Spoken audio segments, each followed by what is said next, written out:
다 같이 찬송가 10장 부르면서 주일 예배 드립니다. 전능왕 오셔서 주 이름 찬송케 하옵소서. 영광과 권능의 성부여셔서 우리를 다스려 주옵소서. 강생한 성자여 오셔서 기도를 들으소서. 택하신 백성들 복 내려 주시고 거룩한 마음을 주옵소서. 위로의 주 성령 오셔서 큰 증거 주옵소서. 전능한 주시여 각 사람 마음에서 떠나지 마시고 계십소서. 성삼위일체께 한없는 찬송을 드립니다. 존귀한 주님을 영광 중 배옵고 영원히 모시게 하옵소서.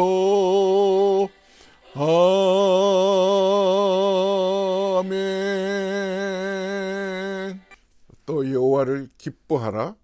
그가 내 마음의 소원을 내게 이루어 주시리로다. 하나님은 영이시니 예배하는 자가 신령과 진정으로 예배할지니라. 참 좋으신 하나님, 거룩한 날 복된 날 주의 전에 나왔습니다. 하나님 앞에 예배키 위하여 저희들 나왔습니다.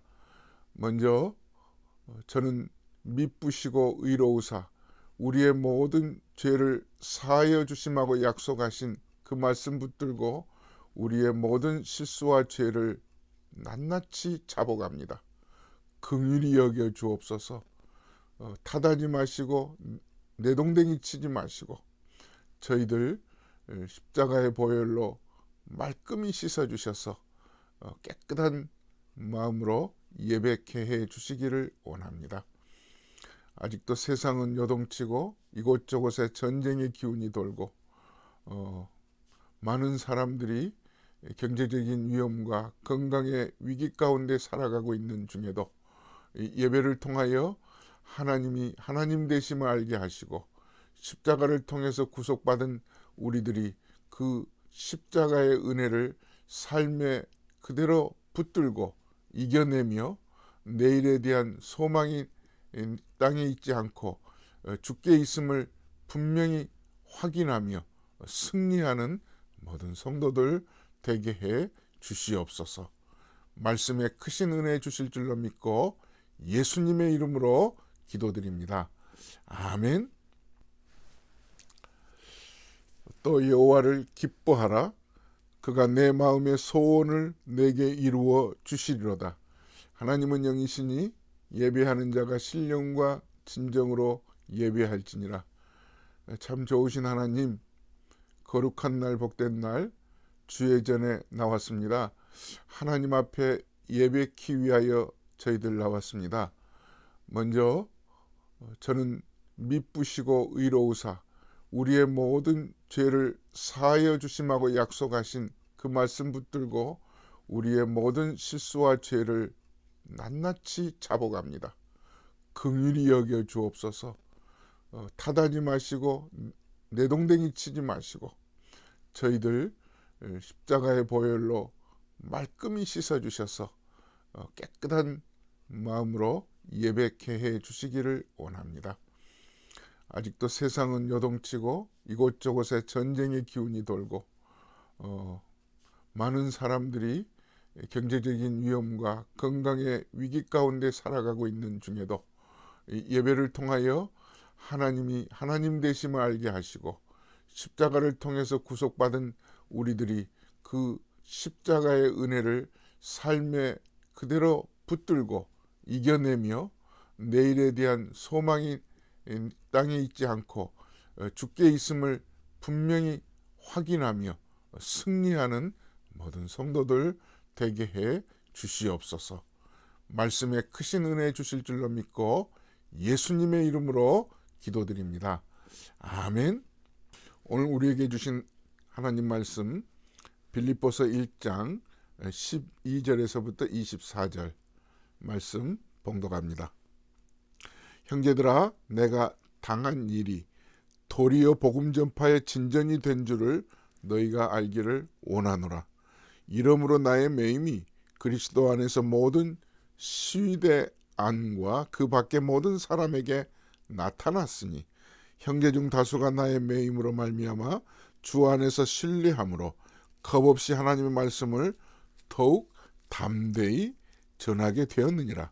어떤 이들은 투기와 분쟁으로, 어떤 이들은 착한 뜻으로 그리스도를 전파하나니 이들은 내가 복음을 변증하기 위하여 세우심을 받은 줄 알고 사랑으로 하나 그들은 나의 매임에 괴로움을 더하게 할 줄로 생각하여 순수하지 못하게 다툼으로 그리스도를 전파하느니라.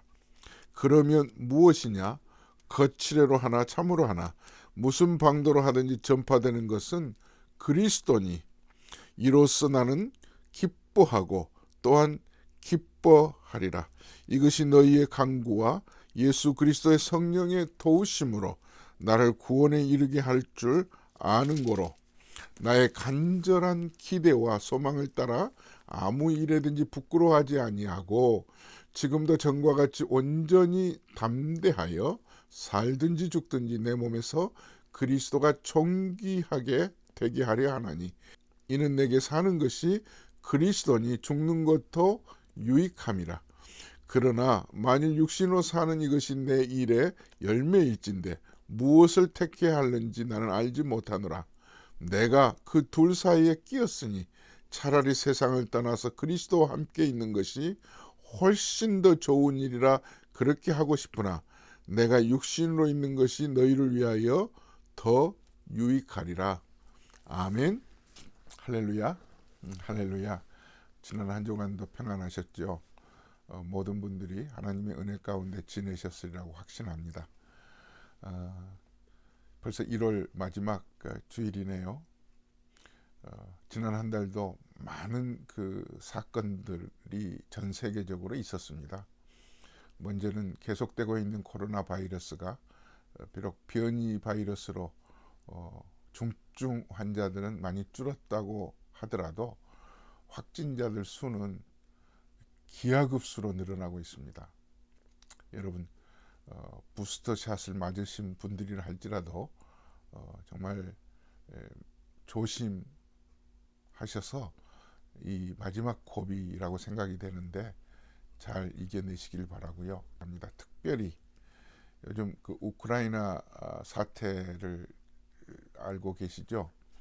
전쟁의 위기가 있는데 이런 중에 우크라이나 안에서 선교하시는 많은 복음 전도자들 좀 어려움에 봉착해 있습니다.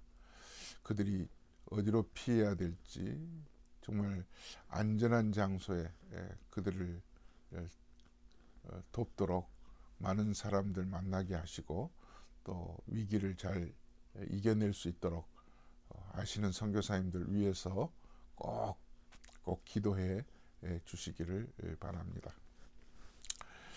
이제 계속해서 빌립보서 말씀을 같이 나누려고 합니다. 지난 시간 말씀 기억하고 계시죠? 인생은 출장하는 사람과 같다. 출장 나온 사람과 같다. 그러니까 미션을 가지고 있다는 거죠. 출장 가는 사람들은 주어진 임무를 충실하게 주어진 시간 안에 다 마치고 다시 회사로 돌아오는 일이 출장이잖아요.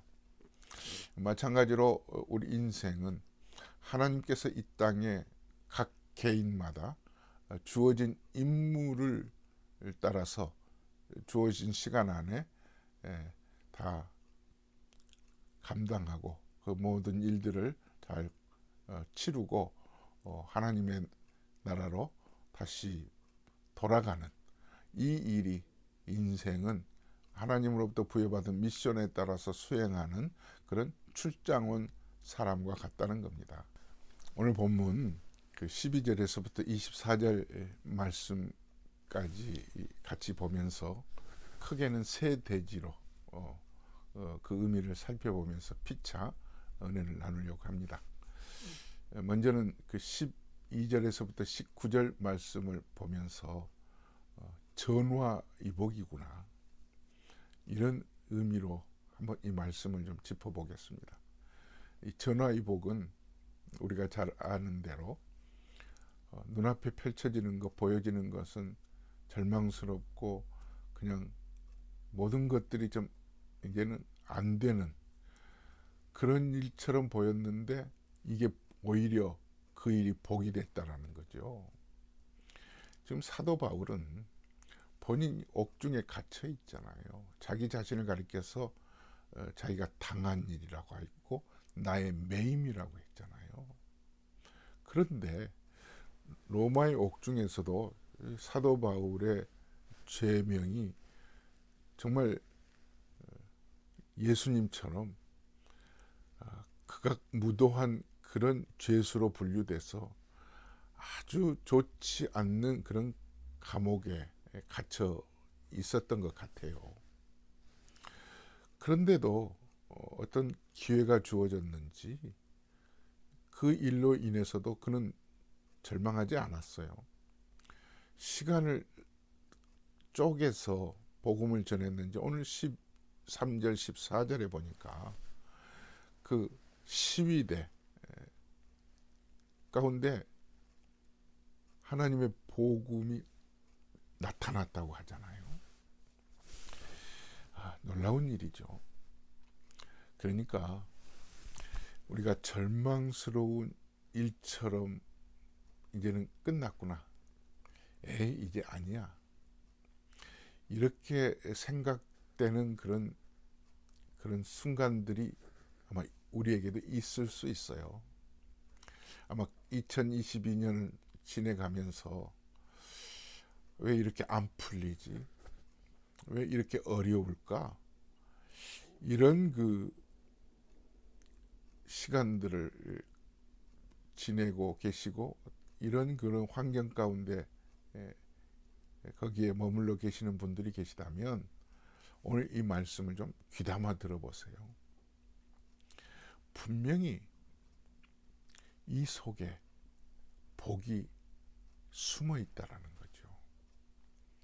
바울은 자기가 옥중에 있는 그 자체를, 그것만 보면 절망 아니겠어요? 이제 소망이 없는 겁니다. 손가락질 받아야 마땅한 그런 그 사람인데 그는 아직도 그 속 안에서, 자기의 마음 속에서 옥중에 있지만 복음 전하는 일을 포기하지 않았어요. 왜요? 미션이 있기 때문이죠. 출장 온 사람이라는 것을 확신하고 있었기 때문이죠. 3절에 보니까 시대 사람들에게 복음의 능력이 나타났다, 이렇게 말하고 있잖아요. 그리고 12절에도 보면 오히려 자기가 당한 일로 인하여 복음이 진전이 됐다고 하잖아요. 여기 진전이라고 하는 단어나 나타났다고 하는 이 단어의 진정한 의미가 뭐냐면 여러분들 그 강원도에는 산이 많아서 길을 내려면 다이너마이트로 그 그 돌산들을 뚫어야 되잖아요. 요즘은 언젠가 강원도에 가보니까 서울에서 속초, 강릉까지 이제는 너무나 길들이 잘 돼 있는 거예요. 그런데 수많은 산에 굴이 뚫렸더라고요. 이런 것처럼 오히려 사도 바울 자신이 옥에 갇혀 있고 매여 있고 자기가 당하고 있는 이 일로 인하여 모든 것들이 이제는 끝났구나가 아니라 그 안에서도 복음의 능력이 다이너마이트처럼 폭발함으로 길이 뚫렸다라는, 진전이라는 단어가 길이 뚫렸다라는 거예요. 험산 줄령이 평탄하게 됐다는 거예요. 깊은 강 위에 다리가 놓였다는 것처럼 복음의 진전이 있었다는 거죠. 17절에서부터 19절 보시면 그들은 나의 매임에 괴로움을 더하게 할 줄로 생각하여 순수하지 못하게 다툼으로 그리스도를 전파하느니라. 그러면 무엇이냐? 거칠어로 하나 참으로 하나 무슨 방도로 하든지 전파되는 것은 그리스도니 이로써 나는 기뻐하고 또한 기뻐하리라. 이것이 너희의 간구와 예수 그리스도의 성령의 도우심으로 나를 구원에 이르게 할 줄 아는 거로. 빌립보 교회 안에는 두 파가 있었어요. 어디든지 공동체는 이 파당이 있기 마련인데요. 자기 지도자인 사도 바울이 옥에 갇혀 있는 시간이 오래다 보니까 이제 사도 바울의 그 지도력에 대해서 좀 문제가 있다 생각을 하고 그를 이제 지지하지 않고 불신하는 그런 부류가 있었어요. 그런데 그들 부류는 오히려 선생님이 사도 바울이 없을 때 더 교회가 부흥한다는 것을 보여주기 위해서 더 열심히 전도를 하는 거예요. 그래서 믿는 자의 수가 늘어나면 사도 바울이 옥중에서 더 속상해 하도록. 못됐죠. 그런데 또 한쪽 부류는 착한 마음으로 사도 바울을 주님을 신뢰하는 것처럼 그 신뢰하는 마음으로 그들도 선생님이 안 계시더라도 우리가 열심히 전도했습니다. 선생님이 가르쳐 주신 그 가르침에 저희들이 늘 따라서 복음 전했습니다. 이렇게 열심을 낸 그 결과를 사도 바울이 들으면서 이렇게 표현해요. 성경 그대로 읽어보면 이렇습니다. 그들은 나의 매임에 괴로움을 더하게 할 줄로 생각하여 순수하지 못하게 다툼으로 그리스도를 전파하느니라. 그러면 무엇이냐? 거칠어로 하나 참으로 하나 무슨 방도로 하든지 전파되는 것은 그리스도니 이로써 나는 기뻐하고 또한 기뻐하리라. 이것이 너희의 간구와 예수 그리스도의 성령의 도우심으로. 이렇게 말하고 있습니다. 어디를 가든지 나를 신뢰해 주는 사람이 있는가 하면 그렇지 못한 사람이 꼭 있거든요. 그러나 지금 바울을 보면서 어찌됐든 복음이 증거되는 것으로 인하여 나는 기뻐하고 기뻐한다. 이게 지금 사도 바울이 가지고 있는 그런 기가 막힌 신앙적인 태도죠. 이건 결국 예수 그리스도 안에서 성령의 도우심으로 가능하다고 하는 사실입니다. 이 은혜가 여러분에게도 있기를 주의 이름으로 축원합니다. 두 번째로 나눌 것은 20절 말씀을 통해서 절망하지 마라, 부끄러워하지 마라, 이런 말씀이 있습니다. 절망하지 말라는 말은 절망할 수 있는 상황인데도 불구하고 낙심하지 말라는 거거든요. 옥중에 갇혀있는 사도 바울입니다. 그런데 여기서 부끄러워하지 않는다고 하는 이 말의 원어의 의미는 이렇습니다.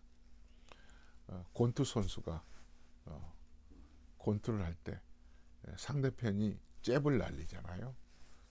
잽을 날릴 때 권투 선수가 반드시 놓치지 말아야 될 것은 앞면에 얻어맞지 않기 위해서 글로브 낀 두 손을 늘 얼굴까지 들고 계속해서 전진하는 이 자세를 가리켜서 부끄러워하지 않는다, 이런 뜻이래요. 그러니까 이 들고 있는 두 주먹, 이 막아내야 할 이 그 방패 같은 이 두 주먹을 어떤 경우에도 내리지 말라는 거죠.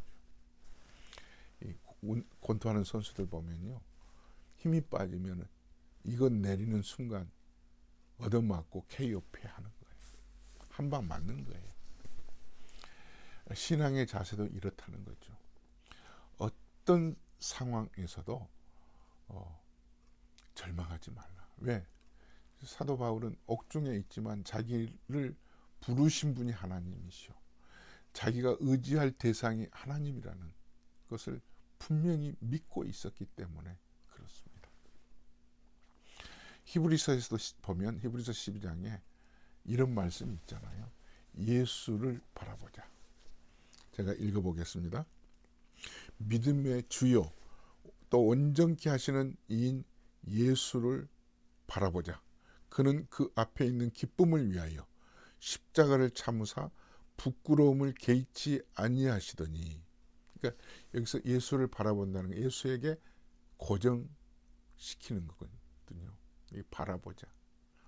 부끄러워하지 않는 신앙의 태도는요, 하나님을 의지하고 예수님을 바라보는 태도예요. 여러분, 어떠한 경우에도 좌절하지 맙시다. 절망하지 맙시다.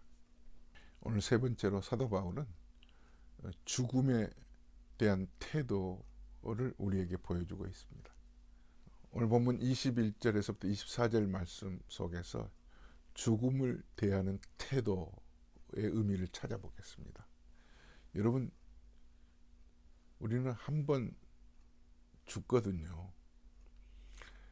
그런데 사도 바울은 자기가 지금 둘 사이에 끼어 있다는 거죠. 옥중에 갇혀 있어서 언제 이 사형 집행이 있을까 정말 안타까운 마음으로 기다리고 있으니까, 그런 그 사도 바울의 마음가짐이 어떻겠습니까? 우리 인생도 마찬가지거든요. 언젠가는 내게 닥치거든요. 그럴 때 죽음을 대하는 태도가 여러분 어떠시겠습니까? 이 땅을 와서 살 때 정말 출장 오는 것처럼 미션을 가지고 그 일에 성실하게 임하고 신실하신 하나님을 신뢰하고 늘 예수께 우리의 시선을 고정시키며 복음의 폭발력 있는 그런 힘을 발산하면서 전도자의 삶을 살았던 사도 바울은 내가 죽든지 살든지 죽음에 대한 태도에 대해서 분명한 그런 모습을 보여주고 있습니다. 23절에서 보면 사도 바울은 이렇게 쓰고 있는 거죠. 내가 그 둘 사이에 끼었으니 죽음과 삶에 거기에 끼어 있다는 거죠. 차라리 세상을 떠나서 그리스도 함께 있는 것이 훨씬 더 좋은 일이라 그렇게 하고 싶구나. 하나님이 불러가시면 나는 훨씬 더 좋은 그런 자리에 주님과 함께 있을 것이다. 먼저는 신앙생활하는 우리들의 태도가 이래야 됩니다. 아이고, 죽었으니 끝나구나 속상하다가 아니라 언젠가 주님의 나라 갈 때 훨씬 더 주님 안에서 편안하고 고통이 없고 있는 그 자리에, 특별히 사도 바울은 자기에게 주어진 임무를 충실하게 이행했기 때문에 하나님이 나에게 큰 상 보상해 주실 것이라고 하는 확신을 가지고 있어요. 그래서 세상을 떠나서, 여기서 떠나서라는 단어의 의미만 하나 살펴보고 마치겠습니다. 이 떠나서라는 말은요, 전쟁에 나갔던 군사가, 병사들이 이제 적들과 싸워서 물리치고 이제 이긴 거예요. 이기면 이제 부대로 돌아와야 되잖아요. 전쟁터에서 텐트를 치고 가지고 간 모든 물자들을 다 이제 챙겨야 되잖아요. 이럴 때 여기 떠나서라는 말은 쳐놓았던 천막 텐트에 폴대를 뽑고 그 줄을 뽑아내는 그 모습을 떠나서라는 의미에 담겨 있어요. 그럴 때 여기서 폴대를 뽑고 그 줄을 잡아당길 때 마음가짐이 어떻겠어요? 마지못해서 뽑겠습니까? 어쩔 수 없이 뽑겠습니까? 아니면은 정말 기쁜 마음으로 뽑아내겠습니까? 물론 기쁜 마음이죠. 이게 세상을 떠나서의 의미입니다. 주님의 나라에 가는 죽음을 대하는 태도가, 사도 바울은 이렇게 마지못해가 아니로 기쁜 마음으로 하나님의 나라에 간다고 하는 이 신앙적인 태도, 이게 여러분, 저와 여러분들이 가져야 할 태도입니다. 그러므로 이런 태도를 갖기 위해서는, 이런 마음가짐을 갖기 위해서는 주어진 일에 충실하는 거죠. 가정을 돌보고, 내가 어떤 자리에서든 직업적인 소명의식을 가지고 내 마음속에 그리스도가 살아계시고 복음의 능력은 다이너마이트처럼 불만 붙이면 폭발하는 그런 뜨거운 불타는 심령으로 살아갈 때 저와 여러분들의 삶이 사도 바울처럼 영적으로 그리스도 안에서 충만한 삶을 살아갈 수 있으리라고 믿습니다. 하나님 감사합니다. 전화위복의 태도를 가지고 사도 바울이 옥중에서도 시대에게까지도 복음이 전해지는 그런 은혜를 우리에게 보여주었습니다. 어떠한 환경에서도 부끄러워하지 않는, 정말 권투 선수가 글러브를 끼고 몸을 가리면서 어떠한 상황에서도 내리지 않는, 그런 좌절하지 않는 그런 태도가 예수 그리스도에게 우리의 삶을 고정시키고 사는 태도인 것을 보았습니다. 주님, 그러기에 이런 믿음을 가진 사도 바울이 죽음을 대하는 것까지도 그리스도 안에서 세상을 떠나 그리스도 안에서 사는 것이 훨씬 더 좋다는, 부대로 돌아가는 그런 두근거리는 그런 모습을 가지고 살았던 것처럼 저희들도 하나님 부르시는 날까지 기쁨으로 살아가는 성도들 되게 해 주옵소서. 이제는 우리 주 예수 그리스도의 크신 은혜와 하나님 아버지의 무한하신 사랑하심과 성령님의 감동감화 충만하신 은혜가 모든 성도들에게 있을지어다. 아멘. 할렐루야. 주 안에서 사랑합니다. 샬롬.